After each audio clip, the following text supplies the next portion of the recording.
missionnaire Ewald Frank.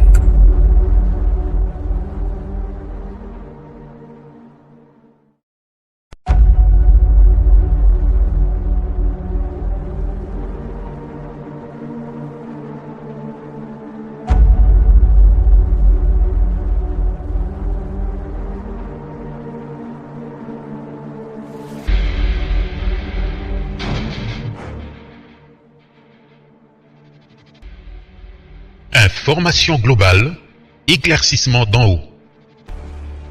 Du missionnaire Ewald Frank.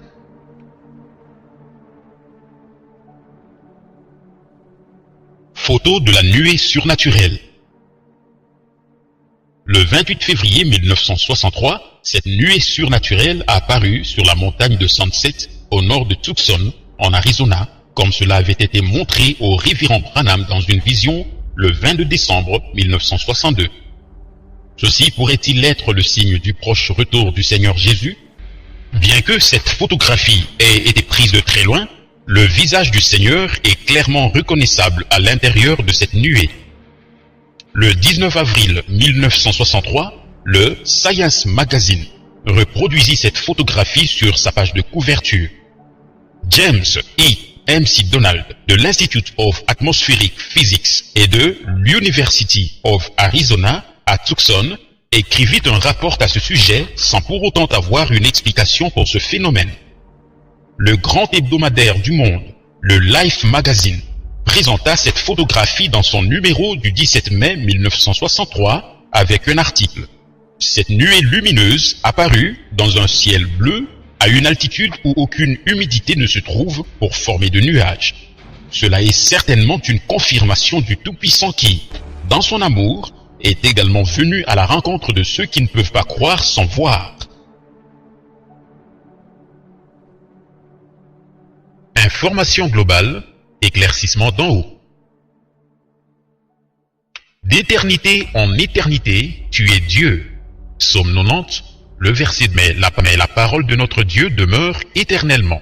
Ésaïe 40, le verset 8. Et cette parole est celle qui vous a été annoncée par l'Évangile. 1 Pierre 1er, le verset 25. Le monde entier regarde à Rome. Le mois d'avril 2005 nous a donné directement l'un après l'autre deux événements significatifs survenus dans la capitale de ce monde, Rome. Le départ du pape Jean-Paul II et l'arrivée de Benoît XVI, lequel est élu par 100 voix sur 115. Pas seulement la presse internationale, mais toutes les masses médias remplirent de leurs comptes rendus leur programme entier du jour. C'étaient deux événements au Vatican qui ont secoué le monde entier et ont rendu l'histoire exceptionnelle. Le monde entier pouvait voir les chefs d'État et les représentants des religions prendre tout d'abord congé avec dévotion d'un pape. Puis, ensuite, des millions de personnes dans le monde entier purent voir de quelle façon les têtes des chefs d'État de ce monde se sont inclinées devant le nouveau pape, comme les cardinaux et les évêques ont plié le genou devant lui, et comment toutes les langues ont fait leur vœu de fidélité tout en le vénérant. Aussi lors de l'intronisation du nouveau pape, grâce aux techniques les plus modernes, le monde entier a vécu ces choses. Pourtant, une fois de plus, la question se pose de savoir si la papauté est fondée bibliquement ou s'il s'agit d'une tradition d'église. L'événement du millénaire, comme le titraient les journaux, nous fait penser à ce qui arrivera lorsque Christ, le Seigneur, en tant que roi établira sa domination. C'est alors que s'accomplit.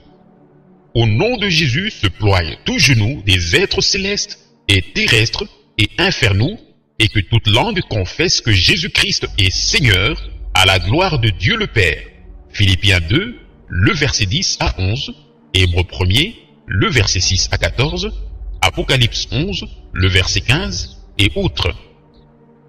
Comment est-il possible, te demandent plusieurs personnes, qu'une telle adoration et glorification divine soient rendues à un homme? Selon le témoignage des Saintes Écritures, un seul est digne de recevoir l'honneur. Tu es digne, notre Seigneur et notre Dieu, de recevoir la gloire et l'honneur et la puissance, car c'est toi qui as créé toutes choses, et c'est à cause de ta volonté qu'elles existent et qu'elles furent créées. Apocalypse 4, le verset 11. Les prophètes ont annoncé à l'avance le glorieux jour de l'instauration du règne de celui à qui tout pouvoir a été donné dans les cieux et sur la terre. Car le royaume est à l'Éternel, et il domine au milieu des nations. Tous les grands de la terre mangeront et se prosterneront. Devant lui se courberont tous ceux qui descendent dans la poussière. Psaume 22, le verset 28 à 30. Venez, adorons et inclinons-nous, agenouillons-nous devant l'Éternel qui nous a fait, car c'est lui qui est notre Dieu, et nous sommes le peuple de sa pâture et les brebis de sa main. Aujourd'hui, si vous entendez sa voix, Psaume 95, le verset 6 à 7. J'ai juré par moi-même, la parole est sortie de ma bouche en justice et ne reviendra pas, que devant moi tout genou se ploiera, par moi toute langue jurera. Ésaïe 45, le verset 23. Puis le royaume de Dieu, pour la venue duquel nous prions depuis 2000 ans, arrivera réellement avec sa plénitude de bénédictions semblables aux conditions de vie du paradis. Ce qui s'est passé le 24 avril 2005 au Vatican surpasse en hommage, en pompe, en éclat et en gloire tout ce que nous avons connu jusque-là. Beaucoup de commentateurs ont même comparé la pompeuse entrée en fonction du pape à la très simple entrée dans Jérusalem du roi des rois, le Messie, montant le poulain d'une ânesse. Christ, le Seigneur, n'est pas venu avec un grand faste, il n'est pas venu à Rome, il est venu en toute simplicité et humilité vers son peuple à Jérusalem, dans la cité élue de Dieu. Ce n'était que la foule des plus simples du peuple qui étendit des branches de palmiers sur le sol et des enfants à la mamelle qui crièrent « Hosanna !» comme cela était annoncé dans Zacharie 9, le verset 9, et rapporté dans Matthieu 21, le verset 1er à 11. Les religieux de renom d'entre les Juifs ne le reçurent pas. Les Juifs continuèrent à vaquer à leurs offices, se vantant eux-mêmes et se laissant célébrer. Cependant, à tous ceux qui le reçurent, c'est-à-dire à tous ceux qui crurent en son nom, Jean 1er, le verset 12, il fut donné le pouvoir de s'appeler enfant de Dieu. Peut-il être son serviteur, celui que maintenant le monde entier ovationne et devant qui tous les puissants de la terre se prosternent? Est-il réellement son vicaire, son remplaçant, celui à qui tous rendent un grand hommage? Plusieurs demandent. Qu'en est-il donc de la parole que le Seigneur Dieu lui-même a prononcée? Je suis l'Éternel, c'est là mon nom, et je ne donnerai pas ma gloire à un autre, ni ma louange à des images taillées. Ésaïe 42, le verset 8. Jamais sur la terre, Dieu n'a été glorifié dans un homme, à l'unique et seule exception lorsqu'il est devenu un homme au travers de Jésus-Christ, son Fils seul engendré, qui disait de lui-même dans Jean, « Je ne reçois pas de gloire des hommes, mais je vous connais, et je sais que vous n'avez pas l'amour de Dieu en vous. Moi, je suis venu au nom de mon Père, et vous ne me recevez pas. Si un autre vient en son propre nom, celui-là, vous le recevrez. » Puis le Seigneur de gloire dit, « Comment pouvez-vous croire, vous qui recevez de la gloire l'un de l'autre, et qui ne cherchez pas la gloire qui vient de Dieu seul ?» Jean 5, le verset 41 à 44. Qu'est-ce que donc une foi biblique véritable, et qu'est-ce qui n'est que tradition religieuse non biblique? L'humanité tout entière est confrontée à cette question. L'Église catholique romaine est-elle la seule qui sauve? Le salut ne se trouve-t-il qu'en elle? Est-ce possible que seul celui qui a l'Église pour mère ait Dieu pour père? S'il en était ainsi, c'est alors que tous les autres seraient immédiatement perdus pour toujours. Alors tous, y compris aussi les 347 dénominations aujourd'hui unies dans le Conseil mondial des Églises, doivent se résigner d'avoir conduit tous leurs membres dans l'erreur et de leur avoir promis le salut, alors qu'elles ne pouvaient pas du tout le leur transmettre. Une église du Moyen-Orient peut-elle prétendre être l'église de Jésus-Christ? Est-ce l'église orthodoxe grecque, la maronite, la syrienne, l'égyptienne, la copte, etc.? Ne sont-elles pas toutes des églises d'État ou nationales dans lesquelles tous se trouvent dès leur naissance? L'église anglicane, l'écossaise, la réformée, la luthérienne ou n'importe quelle autre, peuvent-elles véritablement être l'église originale du Dieu vivant? L'union dans le Conseil mondial des églises peut-elle être celle dans laquelle toute l'humanité trouve le salut? Nous nous trouvons devant beaucoup de questions auxquelles aucun de nous ne peut répondre. Cependant, tous ont droit à la seule réponse juste, c'est-à-dire à celle qui vient d'en haut. Des auteurs religieux ont osé demander, dans la papauté est personnifié l'homme qui s'élève au-dessus de tout ce qui est appelé Dieu ou qui est un objet de vénération, comme il est écrit dans 2 Thessaloniciens chapitre 2, et qui se fait adorer comme étant Dieu. C'est difficile à croire, mais ceux qui connaissent la Bible demandent encore. Est-il le super-homme du temps de la fin vers lequel le monde entier regardera, celui que le réformateur Martin Luther décrivait comme le véritable Christ de la fin, Antéchrist, qui s'assied dans le temple de Dieu et règne à Rome? Est-ce déjà l'Antichrist annoncé par l'apôtre Jean? 1 Jean chapitre 2. Celui qui entre sur la scène mondiale avant la venue de Christ? Cela peut-il être cet homme aimable? Est-ce sa charge qui est décrite là? Des langues tranchantes demandent même s'il s'agit de l'homme dont parle l'Apocalypse 13, le verset 8. Et tous ceux qui habitent sur la terre, dont le nom n'a pas été écrit dès la fondation du monde, dans le livre de vie de l'agneau immolé, lui rendront hommage. D'autres encore posent la question. Le titre de Saint-Père n'est-il pas dû à Dieu seul? Ainsi dit notre Seigneur. Et n'appelez personne sur la terre votre Père, car un seul est votre Père, celui qui est dans les cieux. Matthieu 23, le verset 9. La même chose ne nous est-elle pas aussi enseignée dans le Notre Père?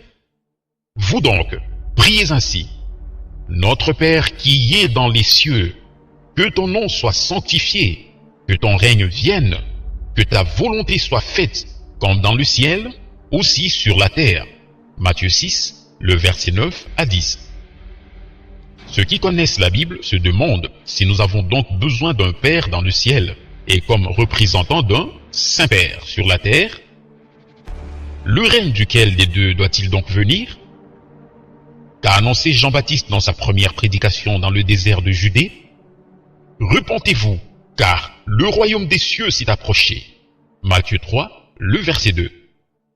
À quel royaume Jésus de Nazareth a-t-il pensé, alors qu'avec les mêmes paroles, il a commencé sa première prédication?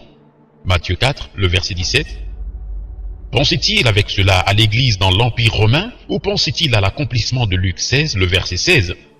La loi et les prophètes ont été jusqu'à Jean. Dès lors, le royaume de Dieu est annoncé, et chacun use de violence pour y entrer. Le thème est si important qu'il ne peut tout simplement pas être balayé de la table ou expliqué superficiellement. Depuis le mois d'avril 2005, aucune personne cherchant sincèrement ne peut retourner à son propre programme. La critique biblique touchant à l'Église de Rome peut aussi contribuer à clarifier le comportement de sa propre Église. Quelle est la leçon personnelle que nous tirons de cela? D'autres encore avaient devant les yeux les événements des derniers jours, l'eschatologie, lorsqu'ils virent les photographies des dignitaires revêtus de pourpre et des puissants de la terre dont il est écrit, et les rois de la terre, et les grands, et les chiliarques, et les riches, et les forts, et tout esclave, et tout homme libre, se cachèrent dans les cavernes et dans les rochers des montagnes. Et ils disent aux montagnes et aux rochers, tombez sur nous et tenez-nous cachés de devant la face de celui qui est assis sur le trône et de devant la colère de l'agneau. Car le grand jour de sa colère est venu. Et qui peut subsister? Apocalypse 6, le verset 15 à 17.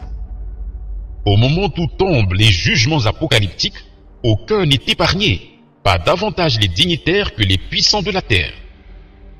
Les nombreux articles écrits en relation avec le grand événement, et plus particulièrement ceux des journalistes de tendance religieuse, ont laissé plus de questions ouvertes que donné de réponses. Beaucoup voulaient même savoir si, en relation avec cette grande occasion dans la ville éternelle, Et il pourrait s'agir de la ville d'Apocalypse 18, le verset 16, contre laquelle viennent prononcer les menaces. Hélas, hélas, la grande ville qui était vêtue de lin et de pourpre et d'écarlate, et parée d'or et de pierres précieuses et de perles, car en une seule heure, tant de richesses ont été changées en désolation. Apocalypse 18, le verset 16.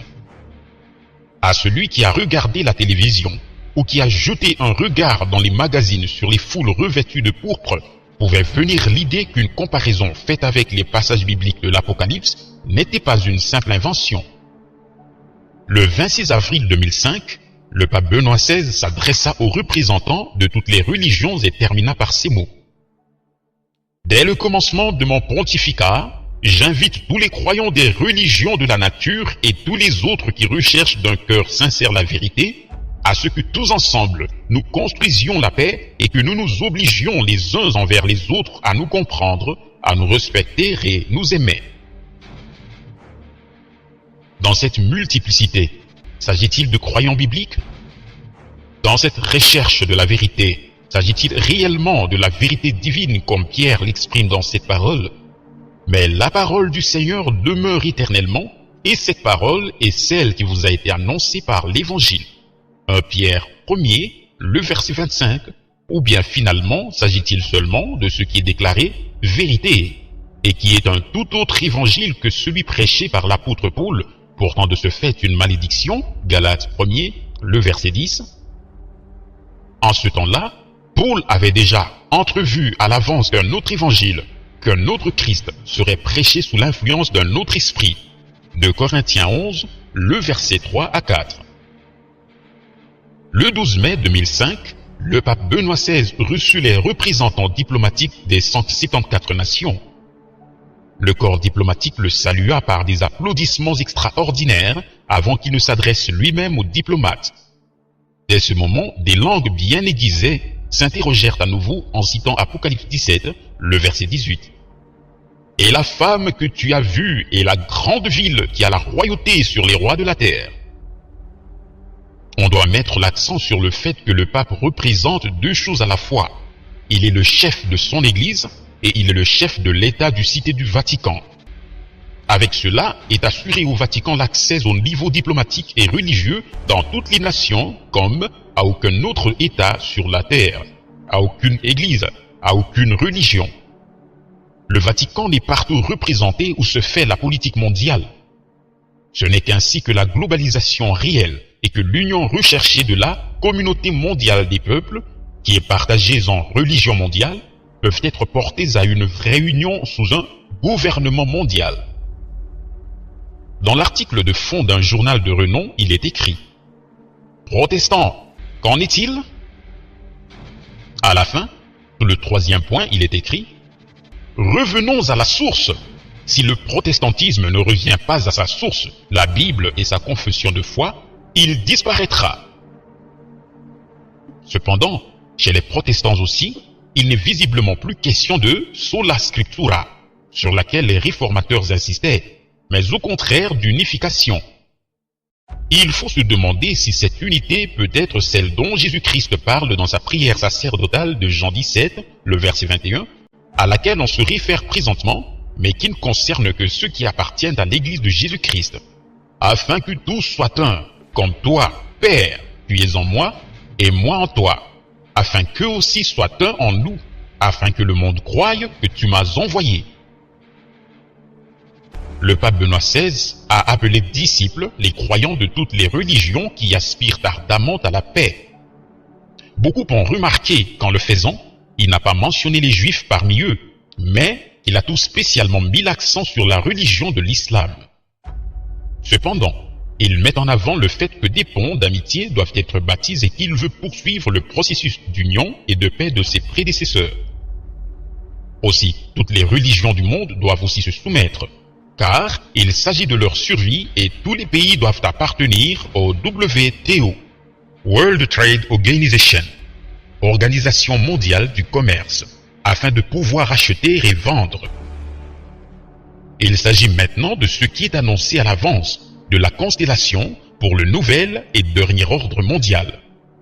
Aucune autre religion ne dispose en même temps de la puissance séculière s'étendant sur le monde entier, ainsi que celle de la religion et de l'économie au niveau mondial.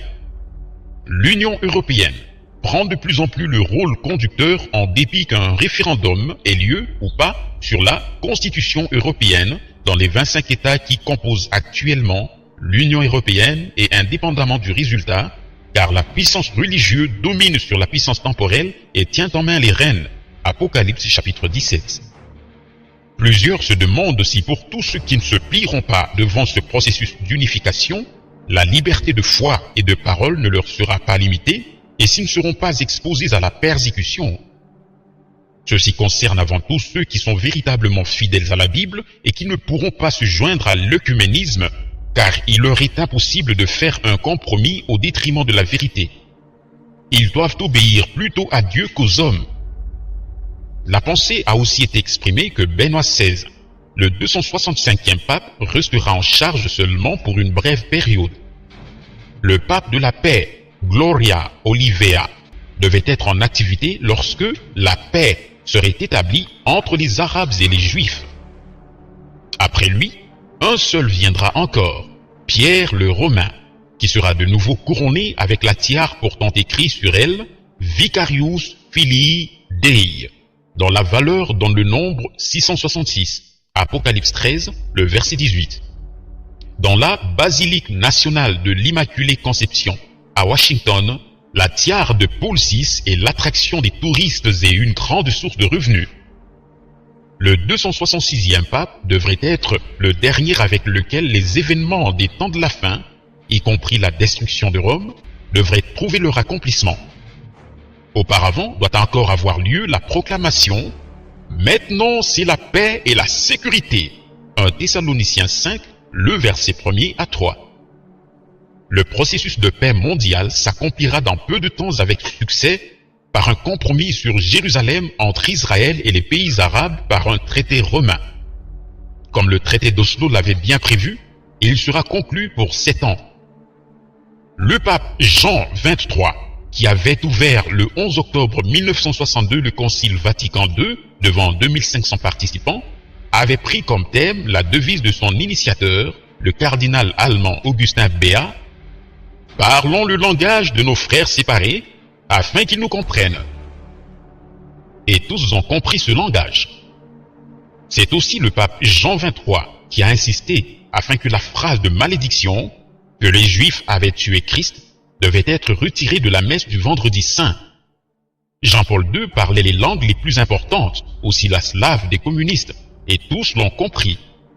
Le pape Benoît XVI aussi parle couramment les langues principales, même l'hébreu, et tous le comprendront. Le jeudi 24 mai 2005, l'ambassade d'Israël à Rome, située toute proche du Saint-Siège, fit connaître qu'en souvenir de l'anniversaire des 85 ans du pape Jean-Paul II, le 18 mai, Israël émettrait un timbre souvenir spécial avec le portrait du pape au mur des lamentations, ce qui fut aussitôt fait. La compréhension dans toutes les langues et avec tous les peuples et religions, aussi avec Israël, progresse toujours plus loin. Le 13 mai 2005, le pape Benoît XVI a nommé l'archevêque de San Francisco, USA, Monseigneur William Joseph Levada pour être son successeur en tant que préfet de la Congrégation pour la doctrine de la foi. Celui-ci pourrait être le prochain pape, ainsi disent les connaisseurs, parce que de 1986 à 1993, Monseigneur Levada, associé au cardinal Ratzinger, a rédigé le nouveau catéchisme de l'Église catholique, une œuvre de maître réussie pour rendre crédible la foi catholique romaine. Toutefois, il faut dire que ce catéchisme, en comparaison avec la parole de Dieu qui demeure éternellement, bien que l'on trouve l'emploi de passages bibliques en lui, ne reflète, ni dans la doctrine, ni dans la pratique, la foi biblique de l'Église de Jésus-Christ, mais bien celle de l'Église de Rome. S'il advenait que Monseigneur William Joseph Levada devienne le prochain pape, alors s'accomplirait ce que l'homme de Dieu, William Branham, des États-Unis, a dit le 19 décembre 1954. Je crois que l'un de ces glorieux jours, lorsque l'union des églises dans le Conseil mondial des églises arrivera et que le nouveau pape, conformément à la prophétie, sortira des États-Unis et sera établi là-bas, l'image de la bête sera formée. Et je vous le dis, la véritable Église de Dieu sera rassemblée. Tous les véritables croyants, des méthodistes, des baptistes, des presbytériens, des pentecôtistes, des pèlerins de la sainteté, etc., quels qu'ils puissent avoir été, ils vont se retrouver ensemble et seront fortifiés dans l'amour de Dieu. C'est par cela que d'entre tous les croyants, le corps du Seigneur Jésus-Christ sera rassemblé. Le pape Benoît XVI a exprimé son respect pour les autres religions et cultures, avec cependant certainement la claire intention de les conduire tous sous la domination de Rome. Pour cela, il rappelle que l'Europe doit penser à revenir à ses racines chrétiennes. Il devrait être permis de demander si par cela on pense à la période de christianisation par force, laquelle était accompagnée par le baptême forcé, période qui s'est terminée avec le règne de Charlemagne. Durant cette époque, le sol de l'Europe fut trempé de sang, particulièrement par le massacre des 4500 Saxons qui s'étaient soulevés en 782. La question se pose aussi de savoir de quelle semence il s'agit qui a pris racine. Était-ce la semence du véritable évangile de Jésus-Christ, tel que Pierre et les apôtres l'ont prêché, ou la semence des interprétations de l'écriture apparues après l'époque apostolique, l'époque des pères de l'Église? Toutes les églises et religions, y compris celles du pape, ont le droit de présenter leur foi, mais elles doivent se laisser éprouver par la parole de Dieu, parce que toutes se réfèrent à Christ. Ce n'est qu'ainsi que l'on peut établir infailliblement ce qui est tradition religieuse et humaine, car en vérité, nous sommes tous nés dans ces choses, et nous devons pouvoir faire la différence avec ce qui est véritablement publication biblique dans la doctrine et la pratique. Dans le livre « Introduction dans le christianisme » du cardinal Joseph Ratzinger, l'actuel pape Benoît XVI donne d'une manière proéminente, sur 266 pages, un exposé complet du point de vue catholique. Cependant, ce qui nous intéresse, c'est d'être conduit dans le conseil du salut de Dieu du point de vue divin. Le mot ou la notion christianisme ne se trouve en réalité pas une seule fois dans la Bible. Nous lisons seulement que ceux qui avaient cru en Christ, à Antioche, furent pour la première fois appelés chrétiens, acte 11, le verset 26. Le mot Christ signifie loin, et les croyants qui avaient été loin de l'Esprit étaient les baptisés de l'Esprit. Matthieu 3, le verset 11, acte chapitre 2 et autres. Les chrétiens, les oints. De Corinthiens, chapitre 1er, le verset 21 à 22.